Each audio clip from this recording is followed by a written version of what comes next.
দিনে দুপুরে কি হইতেছে এগুলা শহরে?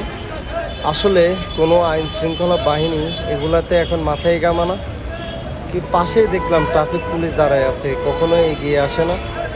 এমনটা কেন হইতেছে ভাই? দুইজনে ট্রাফিক পাশে দেখতেছেন, ট্রাফিক পুলিশ দাঁড়ায় দাঁড়ায় তামাশা দেখতেছে, একবারও আসি উনি ছড়াইতেছে না।